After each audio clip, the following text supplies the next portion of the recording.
لا شريك له وأشهد أن محمدا عبده ورسوله يا أيها الذين آمنوا اتقوا الله حق تقاته ولا تموتن إلا وأنتم مسلمون يا أيها الناس اتقوا ربكم الذي خلقكم من نفس واحدة وخلق منها زوجها وبث منهما رجالا كثيرا ونساء واتقوا الله الذي تساءلون به والأرحام إن الله كان عليكم رقيبا يا أيها الذين آمنوا اتقوا الله وقولوا قولا سديدا يصلح لكم أعمالكم ويغفر لكم ذنوبكم ومن يطع الله ورسوله فقد فاز فوزا عظيما. أما بعد فإن أصدق الحديث كتاب الله وخير الهدي هدي محمد صلى الله عليه وسلم. Masyaallah hadirin jamaah sekalian rahimani Allah wa iyyakum, pada pertemuan kita di sore hari yang berbahagia ini kita hendak memulai pembahasan secara khusus, yaitu pembahasan tentang asyrat as-sa'ah, tentang tanda-tanda hari kiamat, yang dimana setiap kita pasti kita merasa ingin tahu akan kejadian-kejadian yang akan terjadi pada masa yang akan datang. Tidak bisa dipungkiri bahwa setiap kita memiliki keingintahuan yang sangat besar terhadap kejadian-kejadian yang akan datang. Dan tentunya tidak seluruhnya diberitahukan kepada kita, kecuali Allah Subhanahu wa Ta'ala memberitahukan kepada Rasul sallallahu alaihi wasallam, yang kemudian Rasul sallallahu alaihi wasallam mengkabarkan kepada kita akan kejadian-kejadian yang akan datang, agar kita berusaha untuk menghindari keburukan-keburukan yang ada padanya. Jadi bukan hanya sekedar untuk tahu, bukan hanya sekedar kita kemudian memperbincangkannya, tetapi juga menghindari berbagai macam keburukan-keburukan yang ada, yang di dalamnya tentu terdapat pelajaran dan faedah bagi kita, sehingga kita betul-betul berupaya menjaga diri kita, menjaga keluarga kita dari berbagai macam keburukan-keburukan yang akan datang dan menimpa. Ini bukanlah sebuah prediksi atau ramalan, tetapi ini adalah merupakan informasi dan kabar yang datang dari Rasul sallallahu alaihi wasallam. Setiap orang mempunyai rasa penasaran akan hal ini. Pasti penasaran apa saja nanti yang akan terjadi pada masa yang akan datang, yang dimana itu adalah merupakan bagian dari tanda-tanda dekatnya hari akhir, bagian dari dekatnya tanda-tanda kiamat. Dan juga akan terjadi kejadian-kejadian yang besar dan dahsyat, yang kejadian-kejadian tersebut tidak pernah kita menyangka-nyangka. Bahkan ada sebagian orang yang kemudian berusaha untuk menentang, untuk menolak. Ada lagi dalam hal ini sebagian lagi yang menulis tentang tanda-tanda hari kiamat, namun tidak berdasarkan informasi-informasi yang sahih, tidak berdasarkan riwayat-riwayat yang sahih. Ini tentu berbahaya. Oleh karena itu kemudian para ulama dari masa ke masa, dari waktu ke waktu berusaha untuk menjelaskan tentang setiap tanda-tanda, setiap kejadian-kejadian yang mengawali, yang membuka, yang sekaligus sudah mendekatkan kita kepada hari kiamat dengan riwayat-riwayat yang sahih. Kita tahu bahwa kita sangat menginginkan hal-hal yang luar biasa untuk kita ketahui. Kita ini termasuk manusia yang ditanamkan pada diri kita senang dengan hal-hal yang luar biasa, yang aneh, yang dahsyat, yang hebat, macam-macam itu ada pada diri kita. Buktinya kalau ada informasi kambing berkaki 5 saja, orang langsung rame-rame pengen lihat. Padahal kan nggak ada manfaat apa-apa, paling cuma lihat, oh ya benar kakinya dihitung 1, 2, 3, 4, 5, selesai, udah pulang. Paling hanya jadi berita heboh saja barusan saya lihat ada kambing berkaki 5. Selesai sampai di sini. Nah, ternyata informasi yang datang dari Al-Quran, informasi yang datang dari sunnah Nabi SAW itu jauh lebih hebat tadi, lebih dahsyat tadi dibandingkan cerita kambing berkaki 5. Kita tidak akan sebutkan seluruhnya, cuma kita akan ambil salah satu contoh saja, hadis yang sahih yang dikeluarkan oleh Imam Muslim. Tatkala Tamim Ad-Dari, salah seorang sahabat, kemudian dia masuk Islam. Dia tadinya Nasrani, lalu kemudian dia naik kapal laut yang kemudian diombang-ambing oleh badai laut pada saat itu. Akhirnya kemudian terdampar di satu pulau. Ketika terdampar di satu pulau, ada seekor hewan yang mendekati dirinya.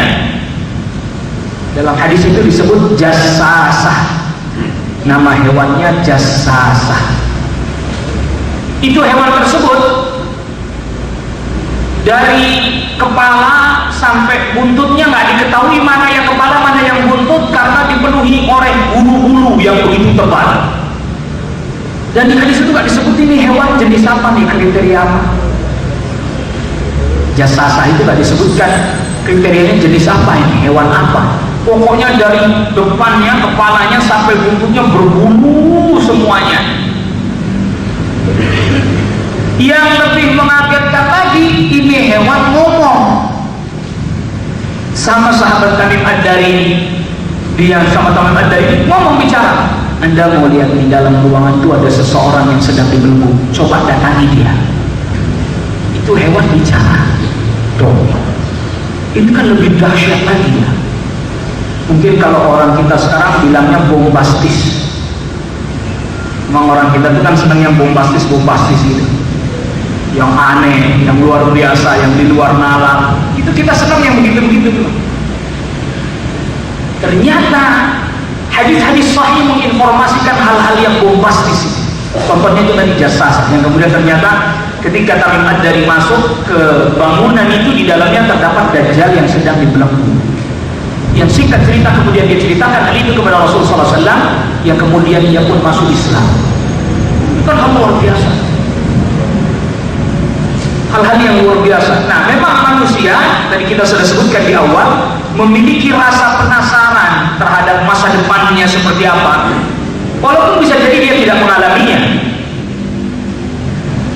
Walaupun bisa jadi dia tidak mengalami keadaan itu, tapi dia begitu penasaran tentang apa yang terjadi pada masa yang akan datang. Terlebih lagi hal-hal yang luar biasa, hal-hal yang bombastis seperti ini, makin penasaran lagi.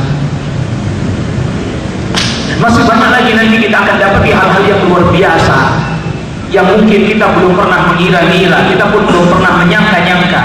Bahkan sampai-sampai di mana keadaan dunia perang yang terus berkepanjangan, tidak ada hentinya, dan juga bahkan sampai kemudian kehancuran dunia,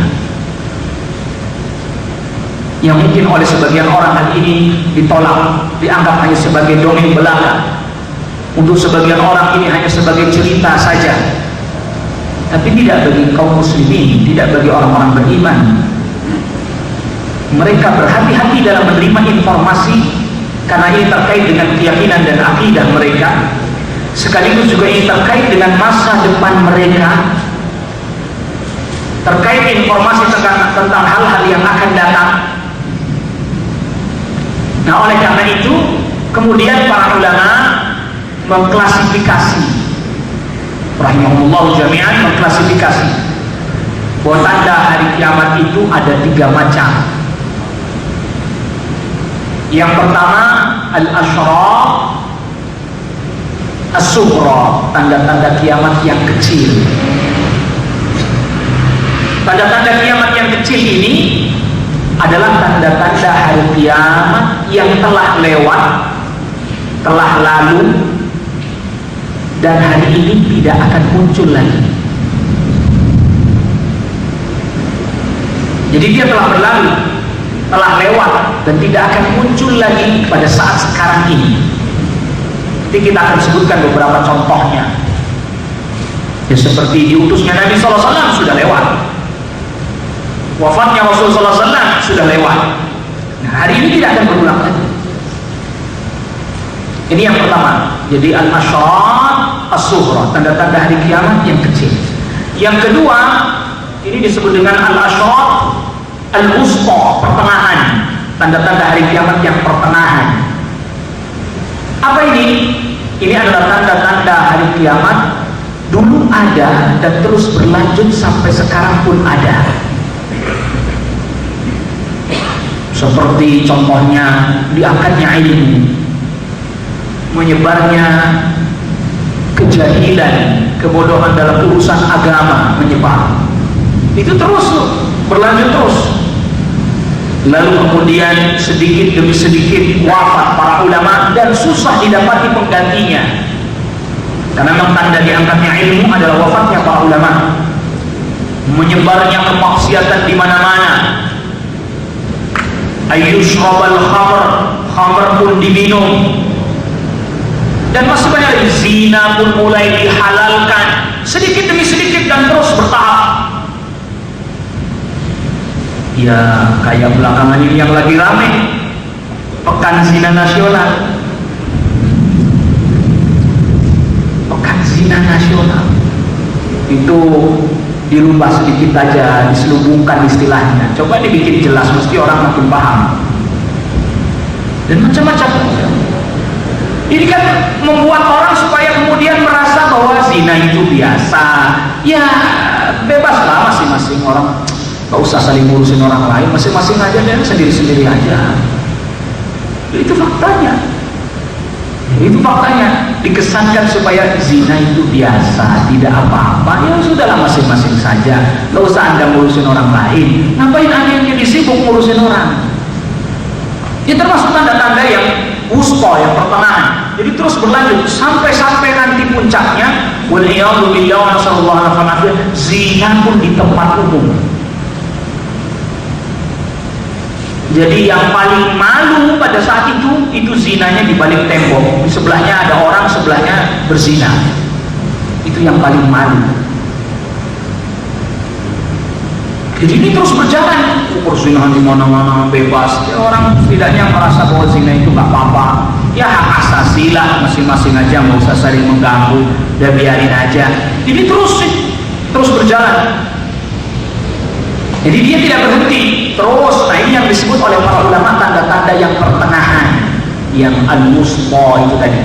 Terus berlanjut berjalan dan semakin besar, semakin besar, semakin besar, semakin besar. Yang ketiga, tanda-tanda yang besar, al-asyarat al-kubra.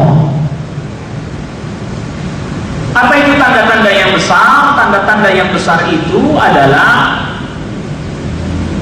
tanda-tanda yang tidak akan muncul kecuali sudah sangat dekat sekali dengan hari kiamat. Seperti keluarnya Dajjal. Itu tanda besar. Hari ini belum muncul. Dajjal yang sesungguhnya belum muncul.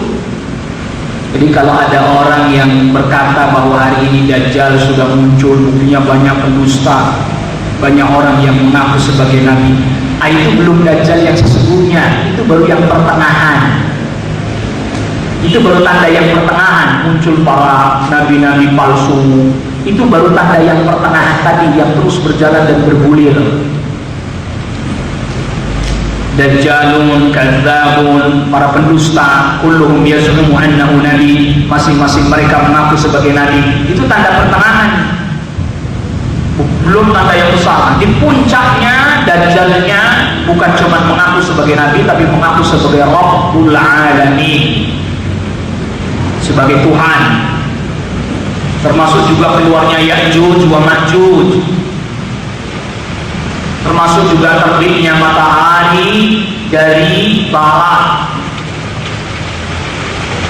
Itu kan hal-hal aneh semua. Matahari kok terbit dari barat nih, bagaimana? Itu hal-hal aneh semuanya. Termasuk juga nanti khurujud dabbah, ada hewan yang keluar yang berbicara dengan orang kafir, lalu kemudian ditempel di dunia orang kafir, diberi tanda bahwa dia adalah kafir. Para ulama pun mereka tidak mendapat riwayat yang sahih yang menjelaskan ini hewan jenis apa ini. dan masih banyak lagi. Bahkan sebelum itu nanti itu keluarnya gunung emas dari sungai Furat Efrat yang ada di Irak. Sekarang belum keluar, gunung emasnya belum keluar. Ada sebagian orang berkata itu emas hitam. Hadisnya bunyinya gunung emas, bukan emas hitam. Kalau emas hitam gak usah nunggu nanti, kalau udah perang terus rebutan minyak. Tapi ini enggak, gunung emas betul-betul untuk keluar gunung emas, dan semua orang dari segala penjuru datang berperang untuk memperebutkan itu. Nah sekarang gunung emasnya belum keluar aja, orang udah banyak perang nih memperebutkan kekuasaan, harta dan seterusnya, udah banyak perang, apalagi kemudian betul-betul keluar. Ya termasuk juga turunnya Nabi Isa alaihissalam untuk membunuh Dajjal. Dan ini tanda-tanda yang besar sebesar seperti ini pun banyak sekali di antara kaum muslimin yang mengingkarinya. Mereka berusaha mengingkarinya dengan alasan, ya ada di antara mereka yang alasannya nggak sesuai dengan akal dan nalar. Sebagian lagi ada yang beralasan nggak mungkin masa Isa turun lagi, dan seterusnya, masih banyak lagi alasan. Sebelum kita masuk pada beberapa contoh dari tanda-tanda yang kecil, kita ingin coba berusaha mendudukkan satu permasalahan terkait dengan masalah al-iman bil yaumil akhir, iman kepada hari akhir, terkhusus iman terhadap tanda-tanda kiamat. Aneh sekali, hari ini ada orang atau ada sebagian orang dia berusaha menolak hadis-hadis tentang tanda-tanda hari kiamat yang memang muncul keanehan-keanehan di dalamnya dengan berbagai macam alasan. Mungkin sebagian orang akan berkata, bagaimana mungkin matahari terbit dari barat? Kalaulah matahari terbit dari barat, pasti akan terjadi kerusakan pada tata surya, katanya. Dengan berbagai macam alasan, argumentasi yang menurut mereka ilmiah mereka datangkan. Hal-hal aneh yang disebutkan dalam hadis-hadis Nabi yang sahih, mereka coba berusaha nalarkan. Mereka berusaha untuk rasiokan itu semuanya. Tetapi di sisi lain banyak cerita-cerita mitos, cerita-cerita legenda dan seterusnya yang tidak jelas asal usulnya, tak pernah ada yang membantahnya. Tidak pernah ada yang mempermasalahkannya. Bahkan nyaris orang sepakat ketika diceritakan seperti itu diam. Misalnya legenda tentang Tangkuban Perahu, misalnya yang perahu ditendang jadi gunung, tak ada orang yang menentangnya. Tak ada orang yang kemudian tampil untuk menjelaskan secara ilmiah, gak mungkin masa iya perahu jadi gunung. Berarti itu gunung itu kayu melulu isinya. Tidak ada yang berusaha melemparkan argumentasi ilmiah semisal seperti itu. Tapi ketika hadis-hadis Nabi SAW yang menceritakan hal-hal aneh, langsung nalarnya menolaknya. Seakan-akan itu adalah sesuatu yang tidak mungkin, padahal itu datang dari Rasulnya SAW. Ini kan aneh. Giliran berhadapan dengan cerita-cerita mitos legenda, nggak ada orang yang komplain, tidak ada orang yang satu pun mempermasalahkannya. Tapi giliran berhadapan dengan kisah-kisah hadis-hadis yang sahih menjelaskan tentang kisah-kisah yang luar biasa, langsung saja serta-merta spontan dia seperti tidak terima dan menolaknya. Tidak lain tidak bukan, itu bukan karena tidak sesuai dengan akal manusia, tetapi dia yang terlampau mendewakan akalnya. Buktinya tadi cerita mitos, cerita legenda, ada yang membantahnya. Di antara faedah kenapa kita perlu mempelajari ini tadi, mempersiapkan diri. Kalaulah tidak kita informasikan hari ini terus-menerus agar kemudian orang masih mengetahuinya sampai generasi-generasi selanjutnya.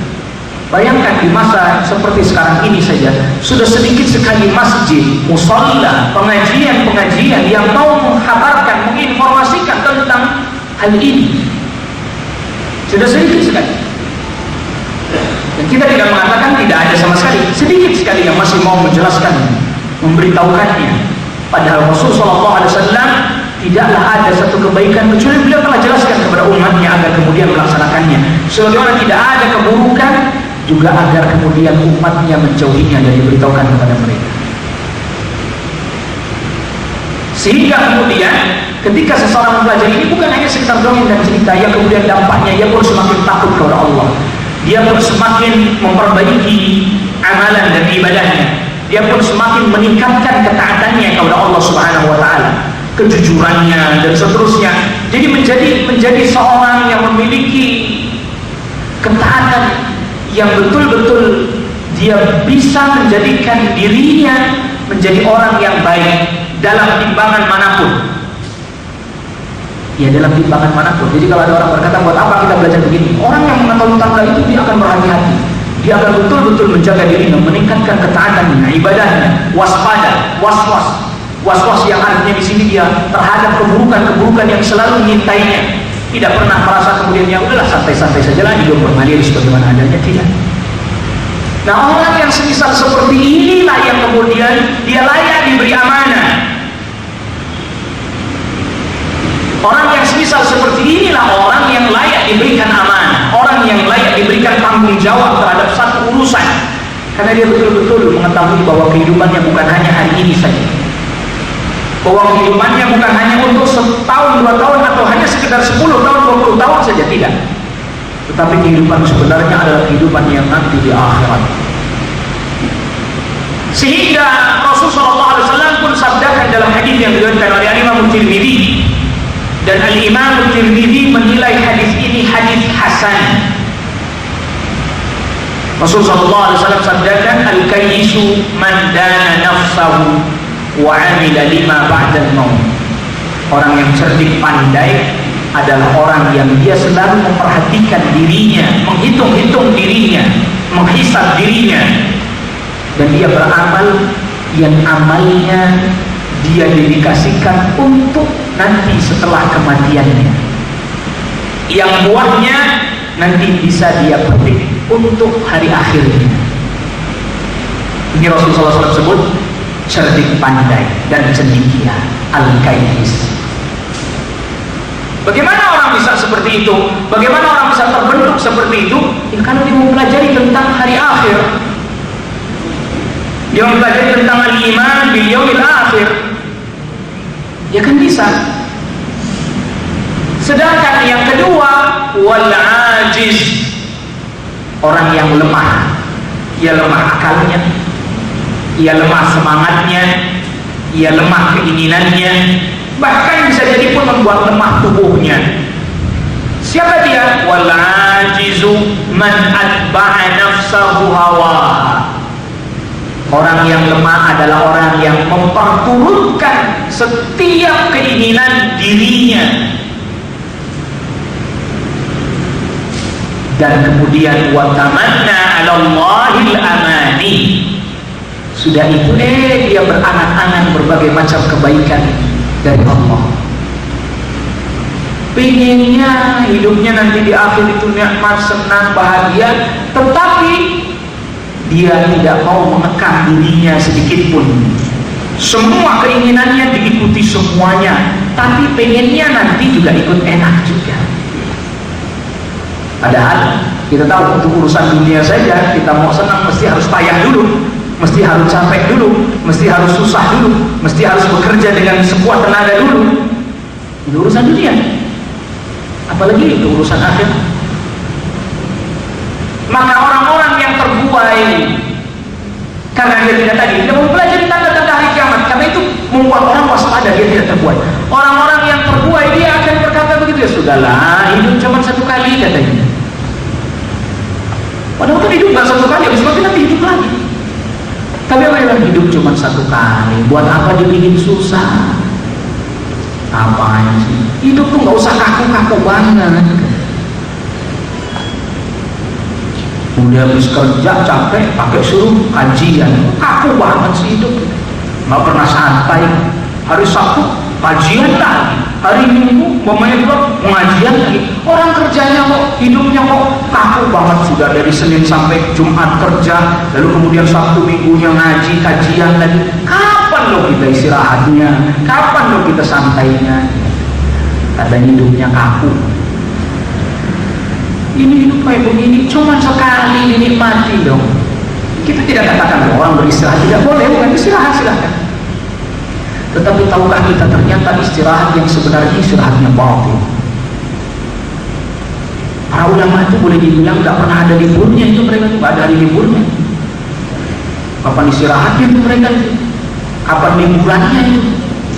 Mungkin kita masih longgar, kita ada liburan, santai, istirahat, atau menuju tempat-tempat yang menurut kita indah, waduh, pegunungan misalnya kan. Biasanya orang carinya begitu, pemandangan indah dan seterusnya. Seakan-akan dia ingin hidupnya itu, bahkan kalau perlu begitu terus saja tiap hari. Tidak bisa kita meraih yang seperti itu kemudian hari ini bersantai-santai, tidak bisa. Makanya ada slogan yang berbahaya. Kenapa saya bilang berbahaya? Karena slogan ini walaupun sudah mulai redup tapi masih diyakini oleh sebagian orang. Apa dia bilang? Kecil bahagia, remaja goyang-goyang remaja, pura-pura goyang-goyang, giliran sudah dewasa kaya raya, mati masuk surga. Surganya siapa tuh? Enak amat. Itu namanya watamanna 'ala Allahil amali. Dia berangan-angan belaka. Gak bakalan ada orang hidup kayak begitu, cari.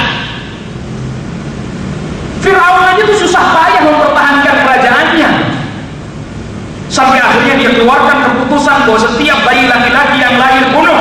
Itu berarti dia susah payah mempertahankan kekuasaan dan kerajaannya. Gak ada dia santai-santai. Itu untuk sekelas Fir'aun di sini.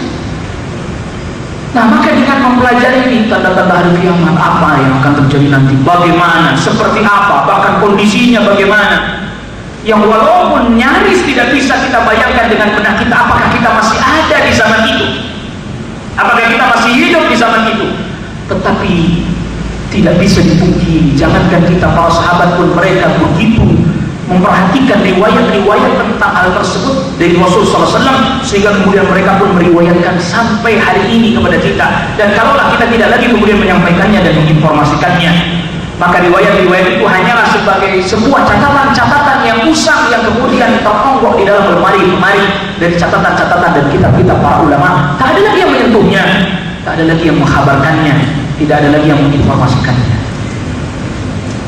Sehingga kemudian jadilah masyarakat, komunitas yang tidak lagi peduli terhadap bagaimana kehidupannya nanti setelah kematiannya. Sehingga yang terjadi orang ya tadi, udahlah sudah foya-foya saja, maksiat sajalah, sepuas-puasan.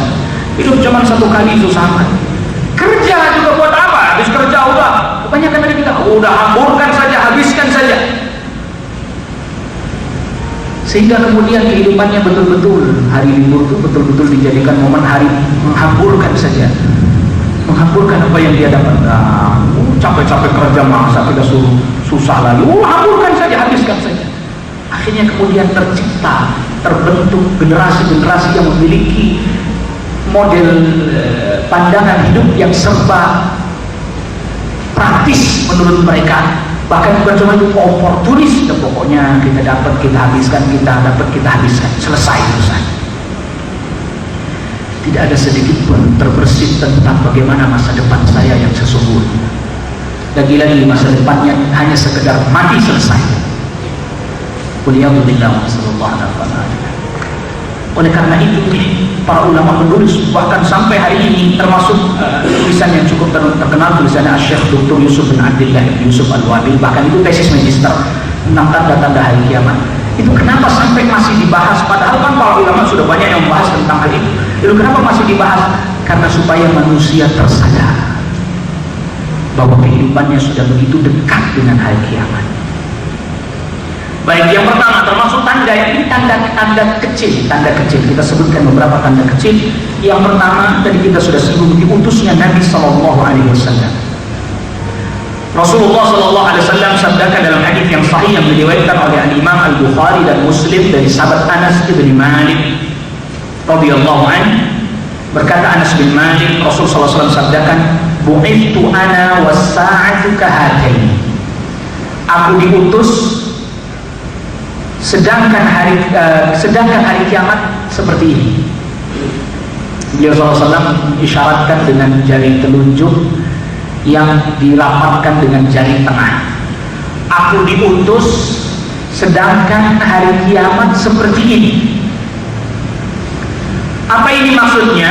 Maksudnya bukan kedekatan antara jari telunjuk dengan jari tengah, bukan. Tetapi coba kita perhatikan lebihan jari telunjuk dibandingkan jari tengah. Yang lebihannya nih, jari tengah lebih sedikit lebih panjang dari jari telunjuk. Nah ini sisanya. Jadi ketika aku diutus dan hari kiamat seperti ini, artinya kedekatan kita dengan hari kiamat, kita ini di posisi jari telunjuk, dan hari kiamat itu lebihan jari tengah yang lebih panjang sedikit dari jari telunjuk. Bagaimana dekatnya? Rasulullah SAW sabdakan ini dahulu, kalau dihitung sekarang berarti sudah 15 abad yang lalu, udah dekat segini. Berarti kalau sekarang sudah bagaimana ini kedekatannya? Padahal itu tanda kecil yang artinya sudah lewat, sudah lampau dan tidak akan berulang-ulang lagi. Bu'ithu ana was-sa'atu kahataini. Aku diutus sedangkan hari kiamat kayak begini nih. Nah, ini Nabi SAW ketika diutus nih yang jari telunjuk, yang lebihan sedikit ini, nah ini hari kiamatnya ini. Jaraknya sudah tinggal segitu saja. Sedangkan beliau SAW sabdakan ini 15 abad yang lalu. Berarti kalau sekarang udah tinggal seberapa ini?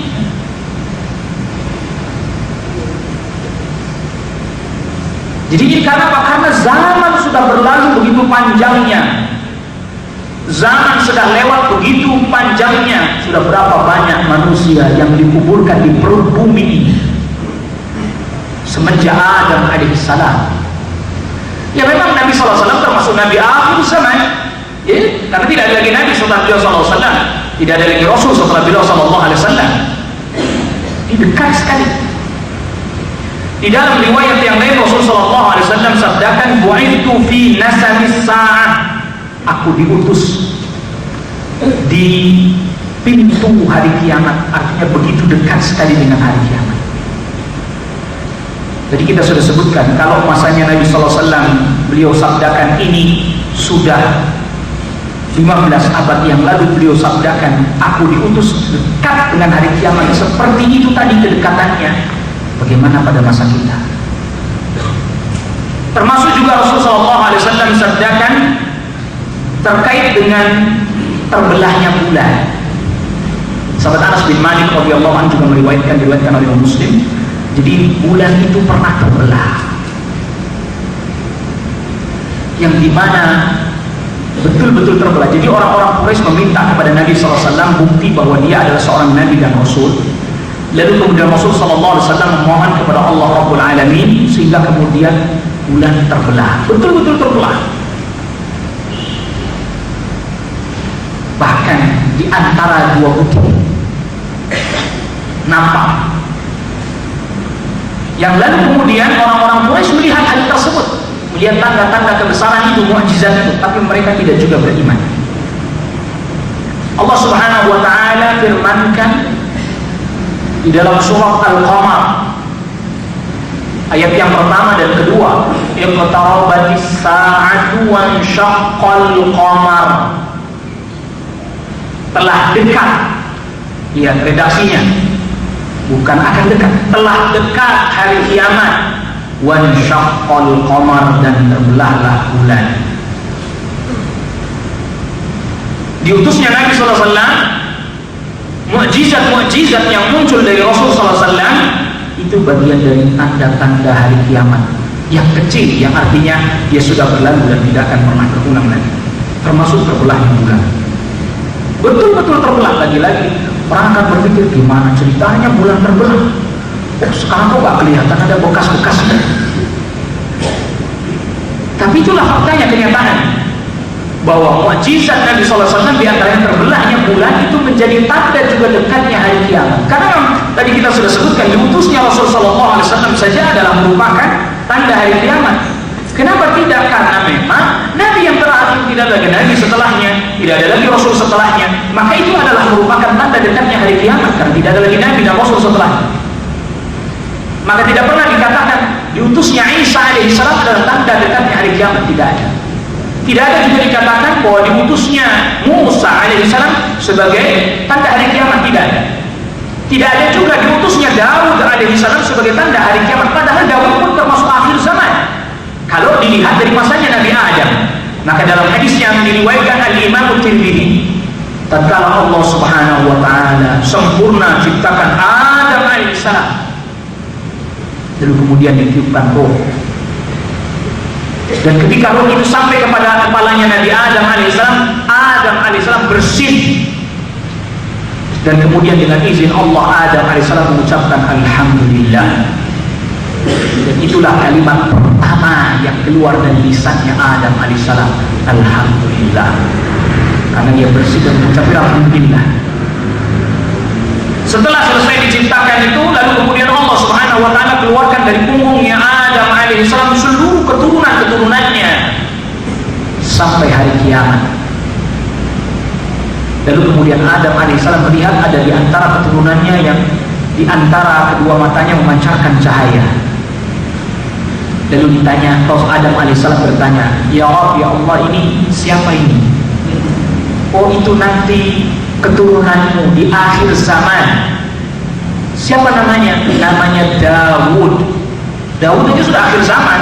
Jadi kalau dihitungnya dari Nabi Adam alaihissalam berdasarkan hadis ini, kalau dihitung dari Nabi Adam alaihissalam sampai masanya Nabi Daud alaihissalam, itu disebut akhir zaman. Apalah lagi dihitung dari masanya Adam alaihissalam sampai pada masa Nabi sallallahu alaihi wasallam, tentu lebih akhir lagi.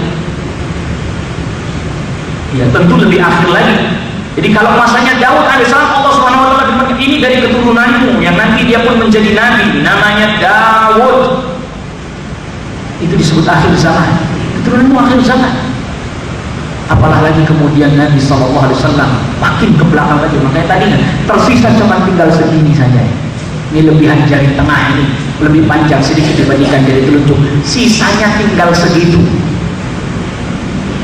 Jadi usia manusia semenjak Nabi SAW sampai hari ini, bahkan sampai masa yang akan datang, itu masanya cuma seperti lebihan jari telunjuk, lebih panjang sedikit dibandingkan jari tengah. Jaraknya cuma segitu. Sisanya yang di sini, sisanya ini, yaitu umat-umat terdahulu. Kita ini benar-benar sudah di ujung.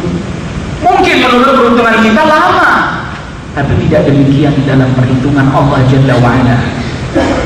Mungkin menurut hitungan kita banyak, tapi tidak demikian dalam ilmunya Allah Rabbul Alamin. Dan sesungguhnya hari kiamat pasti dia datang, tidak ada keraguan-keraguan di dalamnya, dan dia dekat. Cuman karena itu tadi, karena kita ini perhitungan kita ini kan serba sedikit sehingga kemudian jauh. Buktinya saja, wa inna yawman 'inda rabbika ka alfi sanatin mimma ta'udun. Satu hari di sisi Allah seperti 1000 tahun menurut perhitungan kalian. Berarti kan menurut hitungan kita sedikit, banyak. Tapi tidak demikian dalam ilmunya Allah Rabbul Alamin. Menurut hitungan kita banyak. Makanya segini aja menurut hitungan kita banyak, tapi tidak demikian dalam ilmunya Allah Jalla wa'ala. Dekat sekali. Termasuk juga nanti munculnya nabi-nabi palsu. Kalau itu masih terus berlanjut sampai hari ini. Nah, itu para ulama menggolongkan ke dalam tanda yang puspo. Karena terus sampai sekarang, walaupun Nabi SAW menjelang wafat sudah ada muncul Musailamah Al-Kadzdzab, kemudian nabi-nabi palsu yang lainnya, itu Nabi SAW sudah sabdakan juga sebagai tanda hari kiamat. Tetapi itu masih terus berlanjut sampai hari ini, bahkan sampai terus nanti pada masa yang akan datang. Dan Nabi SAW juga sebutkan bahwa wafatnya beliau SAW termasuk juga tanda hari kiamat, dan itu telah berlalu dan tidak akan pernah berulang. Sebagaimana hadis yang diriwayatkan Auf bin Malik radhiyallahu an, kata Auf bin Malik radhiyallahu an, ataitu Nabi sallallahu alaihi wasallam fi ghazwati Tabuk. Aku datangi Nabi sallallahu alaihi wasallam pada perang Tabuk, wa huwa fi qubbatin min udmin, dan beliau sedang berada di tenda yang terbuat dari kulit. Faqal, lalu kemudian Nabi sallallahu alaihi wasallam sabdakan, u'dur sittan baina yaday sa'ah. Hitung ada 6 tanda sebelum hari kiamat. Yang pertama, beliau sallallahu alaihi wasallam sabdakan, mauti, kematianku. Pada saat perang Tabuk, Nabi SAW sudah sabdakan, termasuk tanda hari kiamat kematian Rasul SAW, wafatnya Nabi SAW. Yang kemudian setelah itu dimulai dengan fitnah munculnya nabi palsu yang lantas bisa diredam oleh sahabat Abu Bakar As-Siddiq radhiyallahu anhu. Begitu juga kemudian orang-orang murtad yang diredam juga oleh Khalifah Abu Bakar As-Siddiq radhiyallahu anhu, sehingga kemudian kaum muslimin pun mengalami kestabilannya kembali. Tsumma fathu Baitul Maqdis, kemudian penguasaan Baitul Maqdis yang ini terjadi pada masa Khalifah Umar ibn al-Khattab radhiyallahu anhu. Pada masa Nabi sallallahu alaihi wasallam Baitul Maqdis Palestina belum bisa dikuasai oleh kaum muslimin. Dia masih masuk dalam kekuasaan Romawi. Para sejarawan biasanya disebutnya Romawi Timur. Belum dikuasai oleh Rasulullah sallallahu alaihi wasallam. Sampai nanti pada masa Khalifah Umar ibn al-Khattab radhiyallahu anhu dikuasai oleh kaum muslimin, termasuk juga Persia. Nabi SAW sudah sebutkan, dan peperangan memperebutkan Baitul Maqdis terus berlanjut. Jadi ini bukan hanya tanda kecil, tetapi dia adalah merupakan tanda wusta terus menerus. Makanya sampai hari itu Baitul Maqdis terjadi perebutan terus, perang terus. Bahkan peperangan di Baitul Maqdis sampai pada masa di Palestina, sampai pada masa Isa alaihissalam, tatkala ia membunuh Dajjal, perang terus. Yang Dajjal kemudian diikuti oleh 70.000 Yahudi Isfahan. Jadi menguasai Baitul Maqdis dimulai dari masa Khalifah Umar ibn al-Khattab radhiyallahu anhu. Dan itu secara silih bergantikan peperangan terjadi, termasuk mungkin kita dengar bagaimana perang yang begitu panjang yang disebut dengan perang salib misalnya. Perang panjang terus peperangan sampai hari ini terus, lalu kemudian terus berlanjut dan itu tidak akan pernah selesai sampai masanya Dajjal. Wah. Makanya hari ini kalau kemudian ada yang bilang perdamaian dunia, bohong 4000%. Bukan 2000 lagi, 4000. Nggak bakalan ada perdamaian dunia, tidak bakalan ada. Rasulullah SAW yang sabdakan, jadi perang terus menerus tidak akan berhenti. Perang yang tidak akan pernah berhenti. Bahkan nanti sampai peperangan dahsyat yang besar yang menghabiskan setiap sumber energi yang dimiliki oleh manusia. Semua sudah pakai main nuklir. Ini belum main nuklir, belum. Nanti main nuklir, hancur-hancuran sampai itu senjata besi itu udah nggak bisa ada lagi yang menggerakkan karena energinya udah habis.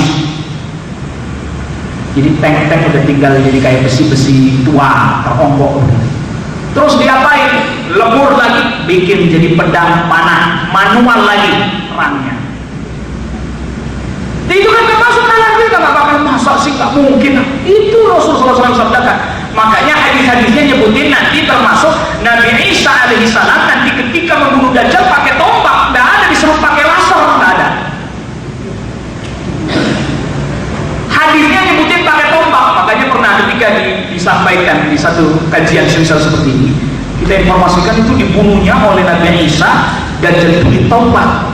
Ada seseorang yang tanya Ustaz, itu kalau Imam Bukhari kira-kira hidup di zaman sekarang, mesti riwayat hadisnya itu pakai laser kan? Masa akan datang pakai tombak juga, manual juga? Tidak tahu ya, itu peperangan panjang sampai semua energi habis. Orang nukliran kan habis semua dan hancur-hancuran.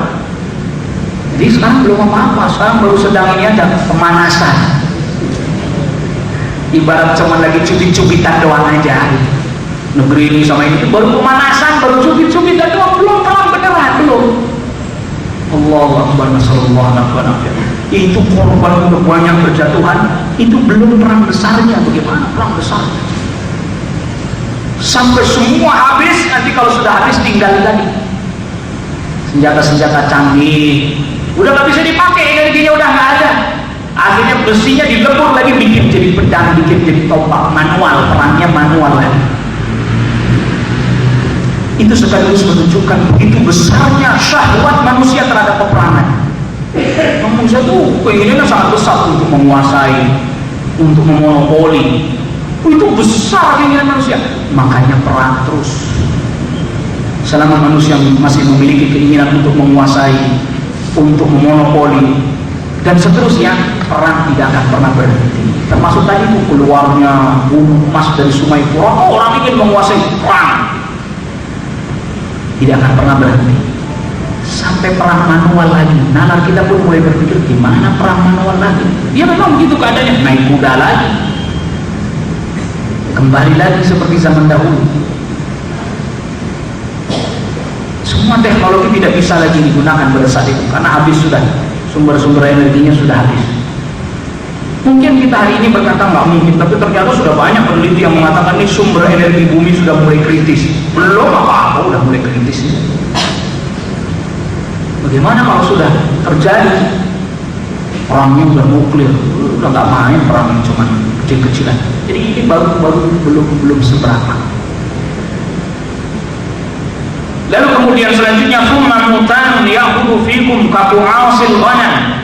Kemudian selanjutnya terjadi kematian, yang dimana kematiannya ini seperti kematiannya kambing yang terkena penyakit.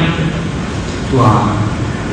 Jadi kalau ini sudah terjadi di masa Umar bin Khattab radhiyallahu anhu, sudah lampau lewat. Jadi kaum muslimin setelah menguasai Palestina itu mereka mati, terkena satu wabah penyakit dan mati.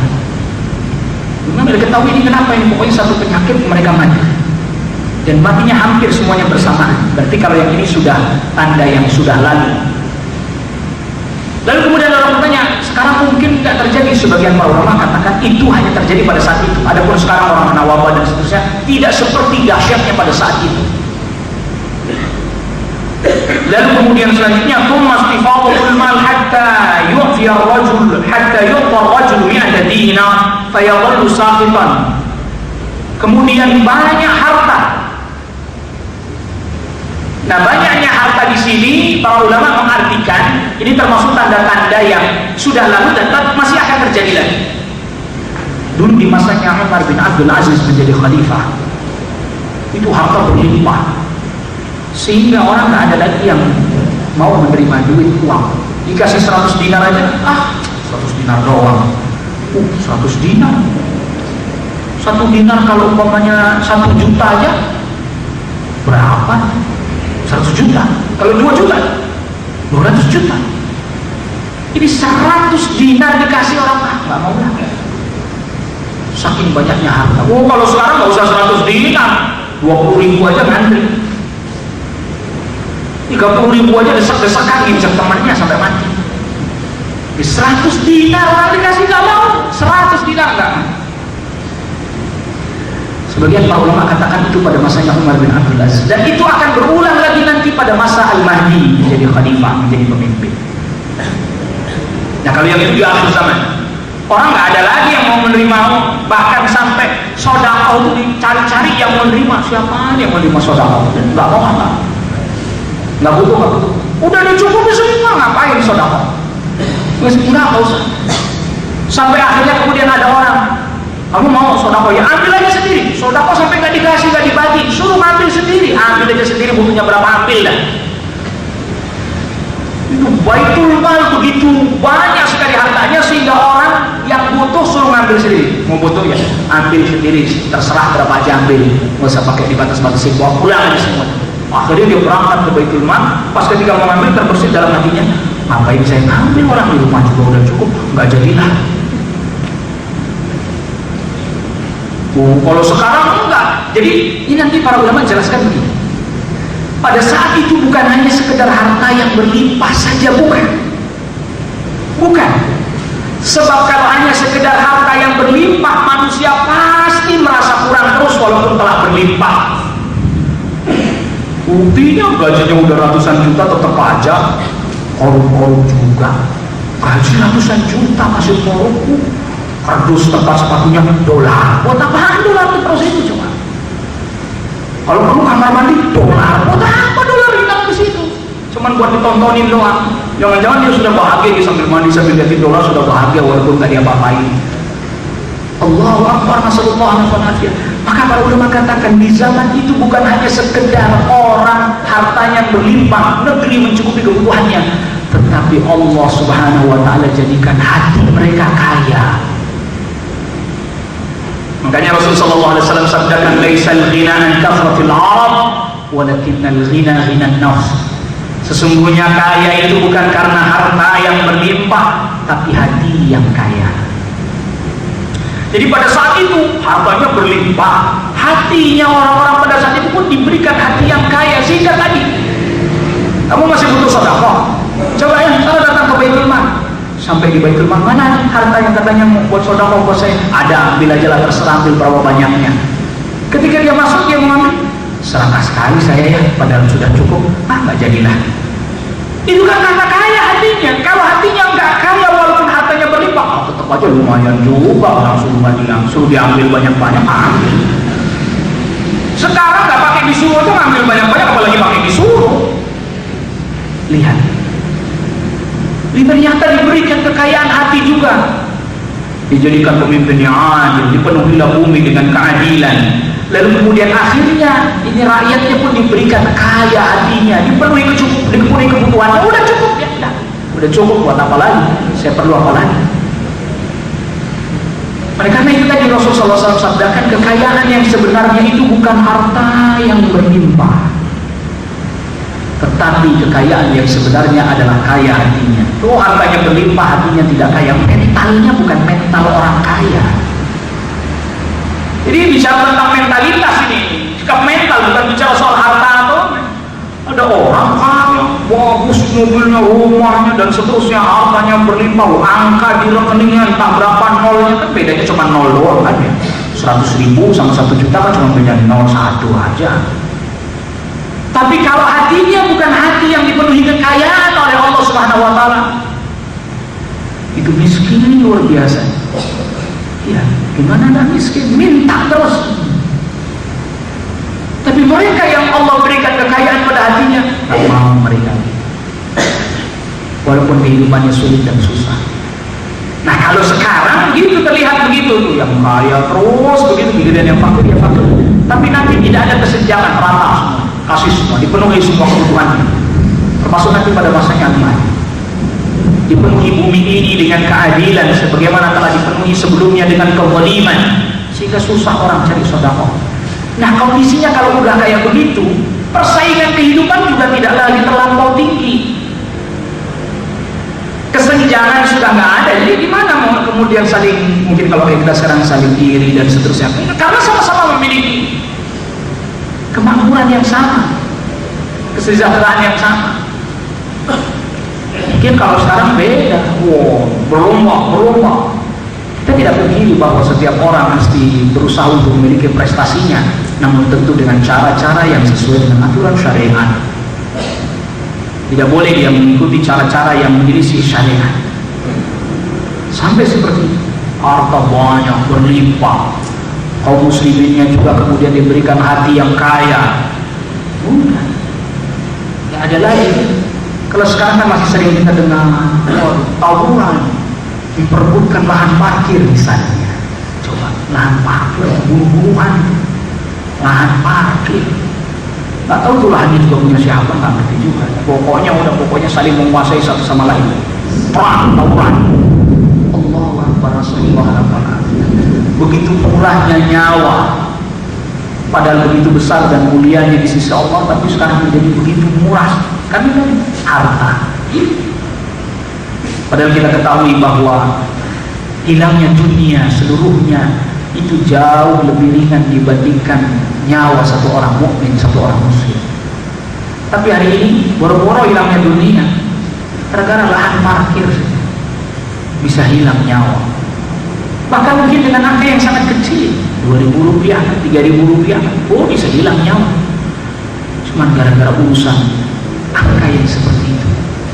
Itu tidak akan terjadi nanti pada masa Al-Mahdi kembali.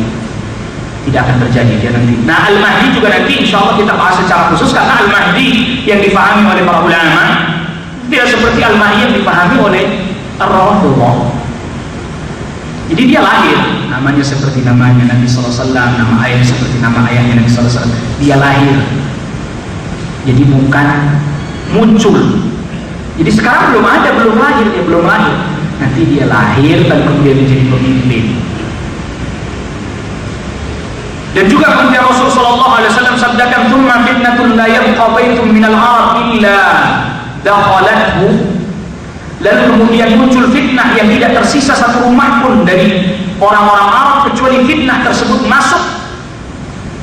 Dan fitnah ini termasuk tanda yang terus kontinu, tanda-tanda yang pertengahan. Karena apa? Karena fitnah itu nanti mulai muncul, termasuk nanti ada peperangan-peperangan yang dialami oleh internal kaum muslimin. Termasuk perangnya sahabat Ali bin Abi Thalib dengan Ummul Mukminin Aisyah radhiyallahu anha. Termasuk nanti perang sahabat Ali bin Abi Thalib radhiyallahu anhu dengan Muawiyah bin Abi Sufyan di Siffin. Termasuk nanti juga perang Harrah, yaitu pada masa Yazid bin Muawiyah, ketika para penduduk Madinah memberontak, akhirnya kemudian Yazid bin Muawiyah mengutus salah satu panglima perangnya, yang lalu kemudian panglima perangnya melampaui batas. Perintahnya cuma suruh direndam saja, tapi akhirnya kemudian semuanya dibantai, dibunuh, sampai akhirnya para sahabat yang tidak ikut berperang di dalam rumah pun mereka masuk sweeping, lalu kemudian para sahabat pun dibunuh satu persatu. Dan terus fitnah itu akan terus terjadi. Dan nanti sahabat Hudzaifah bin Yaman yang menceritakan bahwa fitnah itu mulai setelah wafatnya Umar bin Khattab radhiyallahu anhu, lalu kemudian makin membesar setelah wafatnya Utsman bin Affan radhiyallahu anhu. Tsumma hudnatun taqumu bainakum wa baina Bani al-Asfar.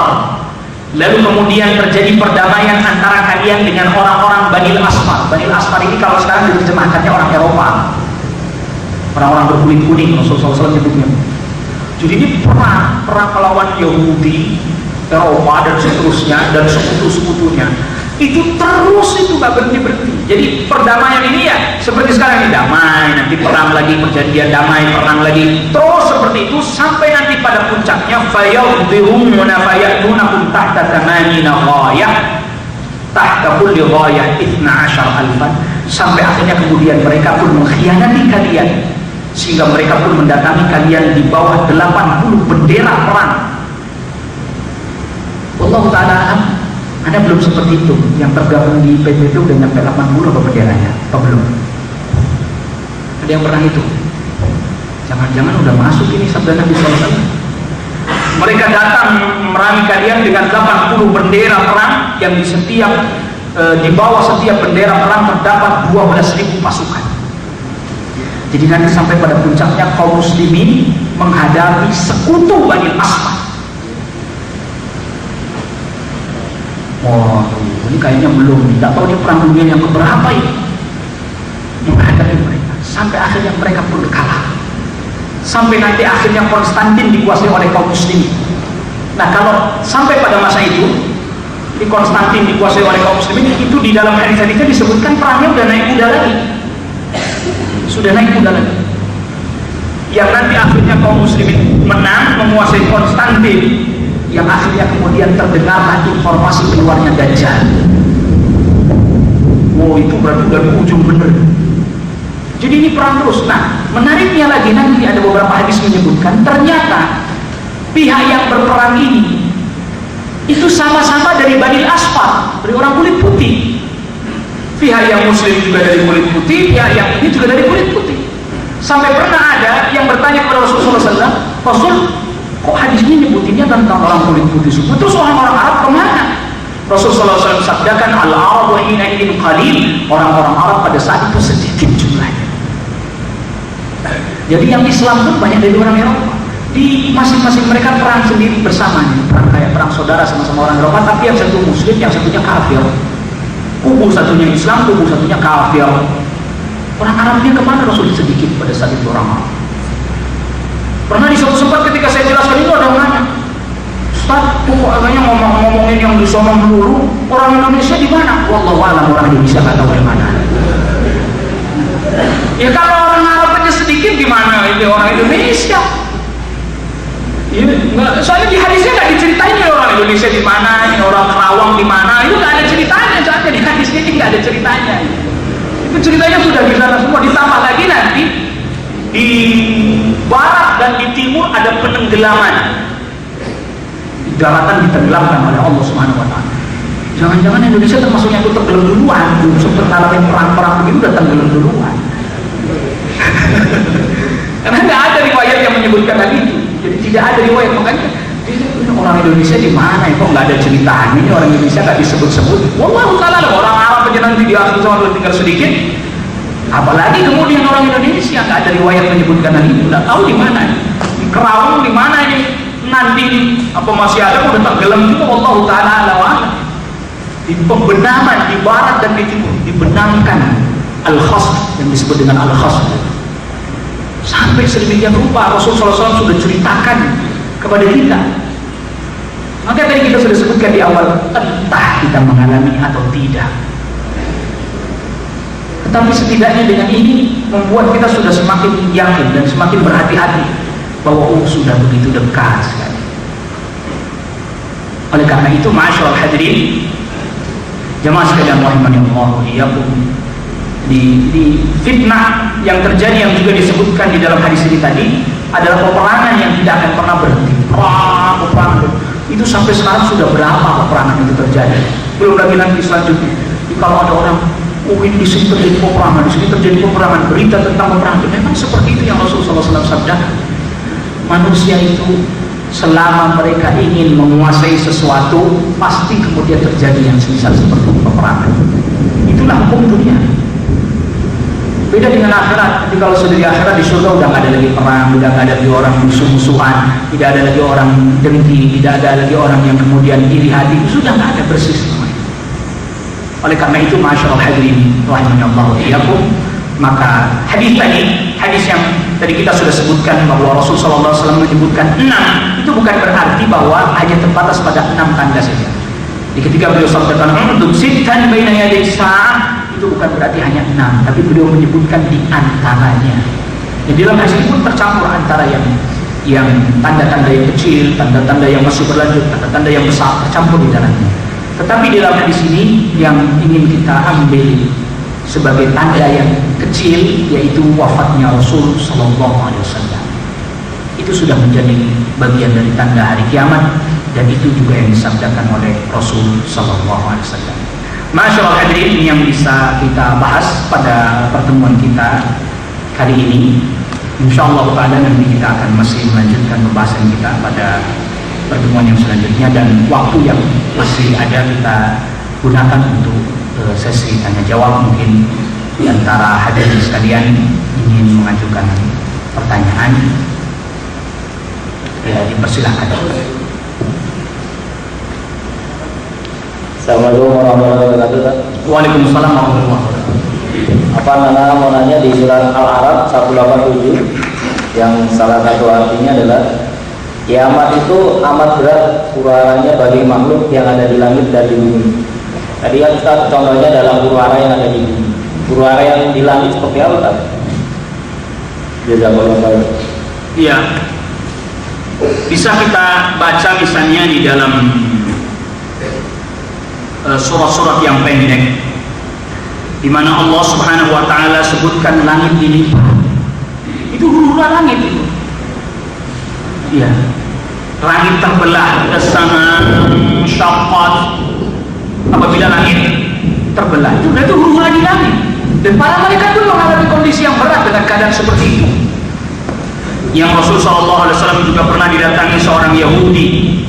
Nanti pada hari kiamat Allah Subhanahu wa taala letakkan langit di atas satu jari, bumi di atas satu jari, lalu kemudian pepohonan di atas satu jari, dan seluruh makhluk di satu jari, lalu digerak-gerakkan oleh Allah Subhanahu wa taala.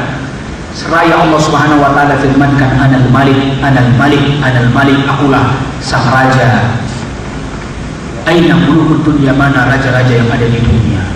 Jadi Allah taala alam, yang dimaksudkan di dalam ayat yang disebutkan tadi, bahwa hari kiamat itu begitu berat, bukan hanya untuk yang di bumi tapi juga yang di langit, karena memang tadi langit pun mengalami keadaan yang seperti tadi di antaranya kita sebutkan, langit terbelah dan seterusnya. Yang kemudian matahari pun dikulung, syamsu kuwirat dan seterusnya. Ini berarti juga berat, menyebabkan sesuatu hal yang berat. Karena itu juga terjadi di langit. Wallahu ta'ala a'lam. Silakan. Assalamualaikum warahmatullahi wabarakatuh. Waalaikumsalam warahmatullahi wabarakatuh. Tadi Pak Ustaz jelaskan bahwa salah satu muncul kiamat besar itu adalah Dajjal. Sedangkan pada zaman Nabi sudah ada sahabat Nabi yang menceritakan Dajjal di belenggu. Berarti Dajjal umurnya nanti 1500 tahun. Itu Ustaz, bertanya. Assalamualaikum warahmatullahi wabarakatuh. Waalaikumsalam warahmatullahi wabarakatuh. Iya, Dajjal sudah ada. Jadi Dajjal memang sudah ada semenjak zaman Nabi SAW sudah ada. Namun belum diizinkan untuk keluar. Dan sebagaimana Ya'juj dan Ma'juj juga sudah ada, tapi belum diizinkan untuk keluar. Belum diizinkan untuk keluar. Jadi sudah ada, tinggal menunggu keluarnya saja. Menanti diizinkan oleh Allah Subhanahu wa taala untuk keluar. Sebagaimana Ya'juj dan Ma'juj juga nanti diizinkan, ketika sudah diizinkan untuk keluar, mereka pun keluar. Sekarang sudah ada tapi belum diizinkan keluar. Ya, sudah ada namun belum diizinkan keluar. Siapa sih mereka? Mereka manusia. Ini sekaligus menunjukkan masih terlalu banyak misteri di muka bumi yang belum bisa kita ungkap. Nggak pernah ada sekarang ini orang yang tahu tempatnya Dajjal, kecuali itu tadi sahabat Tamim Abdari itu pun nggak sengaja mendapati tempatnya, lalu kemudian bertemu, lalu diceritakan kepada Rasulullah SAW dan tepat itu ciri-cirinya, sifat-sifatnya. Tapi nggak pernah ada sampai sekarang persisnya di mana. Adapun penulis belakangan seperti Muhammad Isa Dawud, mungkin ada yang pernah baca bukunya yang judulnya Dajjal di Segitiga Bermuda. Ini beliau ini wartawan, bukan ulama, sehingga tidak disebutkan dalil-dalil oleh penulis. Termasuk juga Ya'juj dan Ma'juj. Sampai sekarang tuh temboknya itu di mana? Ada yang pun itu di wilayah Dagestan, sekarang masuk wilayah Dagestan. Tapi sampai sekarang tidak ada yang pernah bisa memastikan di mana itu. Padahal mereka juga manusia, hidup di bumi juga. Masih terlalu banyak misteri yang ada di bumi yang kita tidak sanggup untuk mengungkapnya, kecuali kita bisa tahu berdasarkan nas dan dalil saja. Wallahu ta'ala a'lam. Ya, silakan, masih ada lagi. Assalamualaikum warahmatullahi wabarakatuh. Waalaikumsalam warahmatullahi wabarakatuh. Tadi Ustaz mengatakan salah satu dari tanda-tanda kiamat besar adalah turunnya Nabi Isa. Ada dua poin pertanyaan, yaitu yang pertama, apakah turunnya Nabi Isa itu membawa risalah baru sebagai pengganti risalah Nabi Muhammad, atau meneruskan risalah Nabi Muhammad SAW? Yang kedua, di antara risalah Nabi Muhammad adalah adanya pernikahan. Apakah pada waktu itu Nabi Isa juga ikut nikah, atau hanya salah satu Nabi yang tidak ikut nikah? Terima kasih. Assalamualaikum warahmatullahi wabarakatuh. Waalaikumsalam. Ya, Rasulullah SAW sabdakan nanti tentang turunnya Nabi Isa, dia sebagai imam yang adil, pemimpin yang adil. Karena setelah wafatnya Al-Mahdi, kemudian kaum muslimin dipimpin oleh Nabiullah Isa alaihissalam. Ya, kemudian dipimpin oleh Nabi Isa alaihissalam, dan dia tidak membawa syariat baru, tapi dia menetapkan dan melanjutkan syariat Nabi Muhammad SAW. Adapun termasuk nanti mengajak kaum muslimin untuk mengungsi ke Bukit Tur tatkala keluarnya Ya'juj wa Ma'juj. Jadi mengajak kaum muslimin untuk mengungsi atas perintah Allah juga, itu mengungsi ke Bukit Tur. Jadi ketika beliau turun, nanti kaum muslimin sedang salat subuh, turunnya di Manaratul Bayda, di Menara Putih di sebelah timur Damaskus. Ya, nanti ikut sholat Nabiullah Isa alaihissalam, ikut sholat bersama dengan kaum muslimin. Itu menunjukkan bahwa dia tidak membuat syariat baru.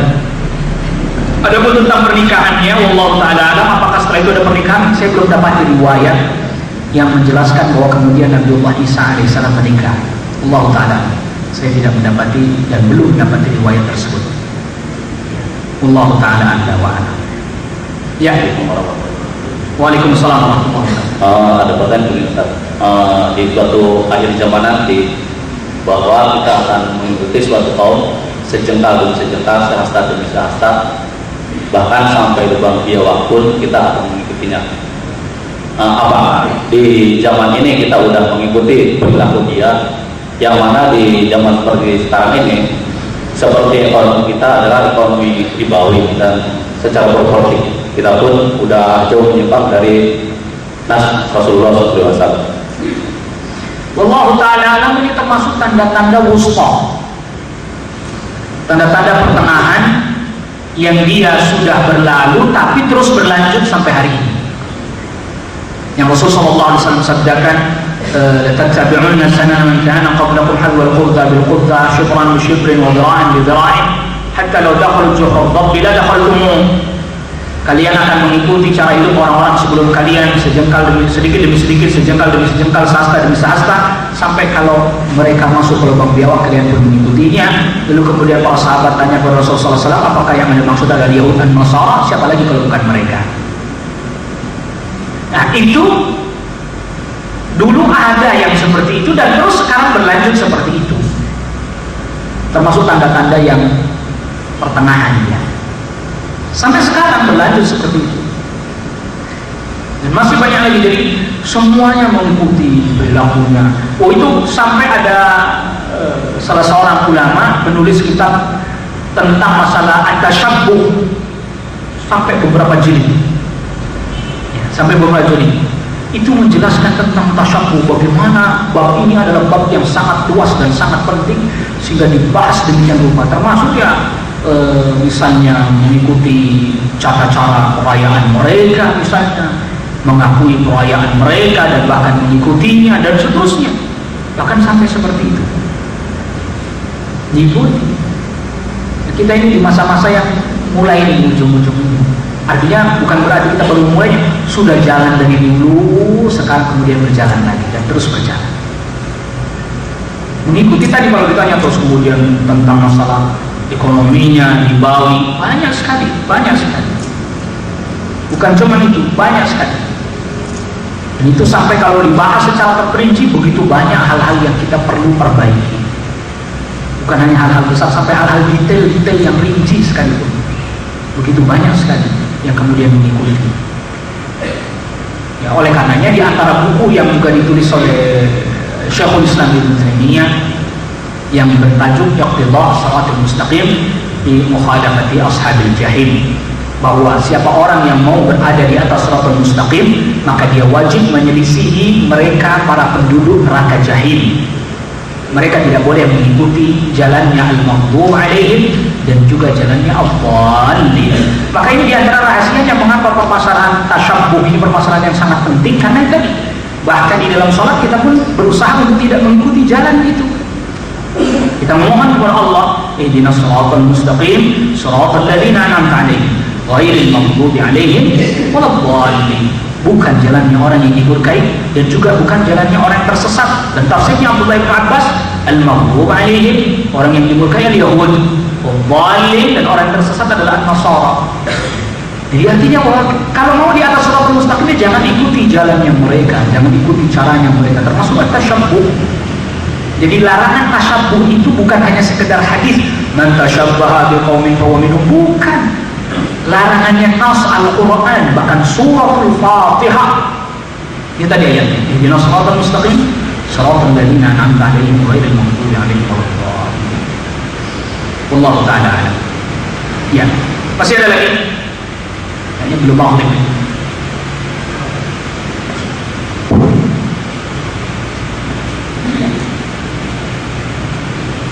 Assalamualaikum warahmatullahi wabarakatuh. Waalaikumsalam warahmatullahi wabarakatuh.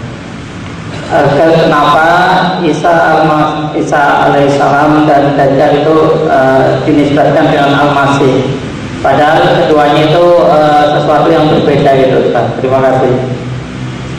Nah, ya, tentang Al-Masih, Dajjal disebut Al-Masih, Isa, dan Isa juga disebut sebagai Al-Masih.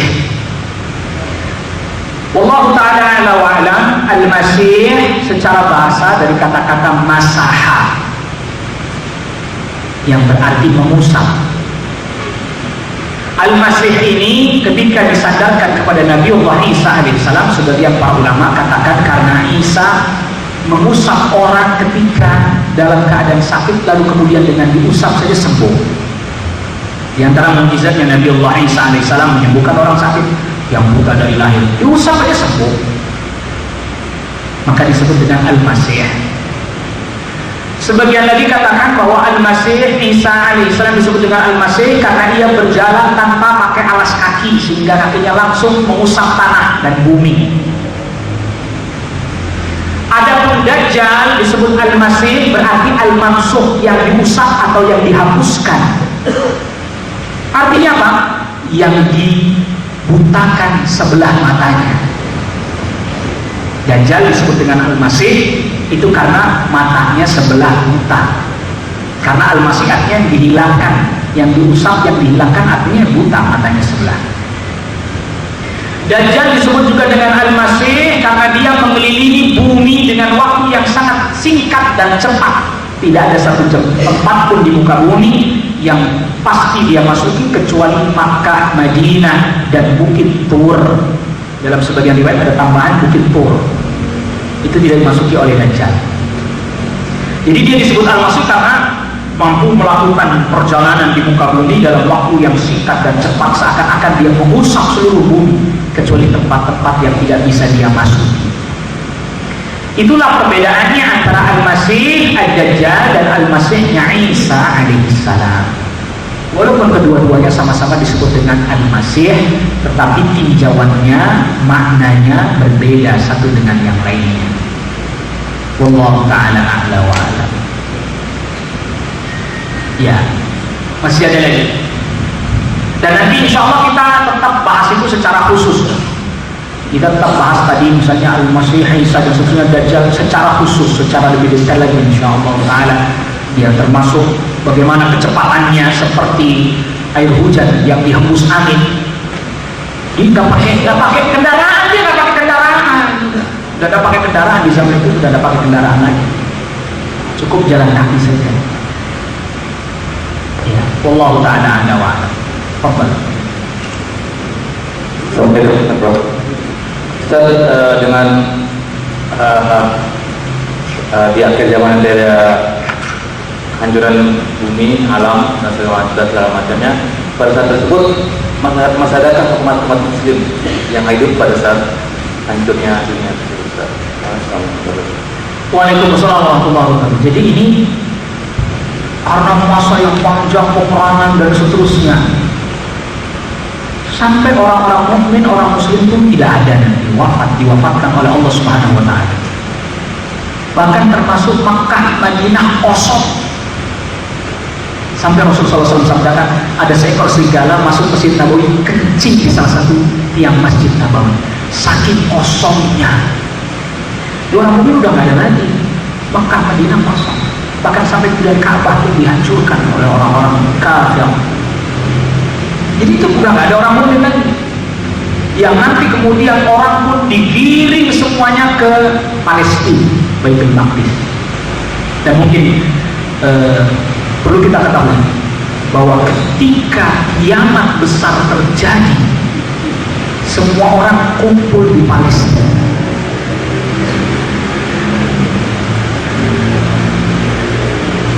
Makanya tadi itu kalau orang ditanya terus orang lain pada kemana?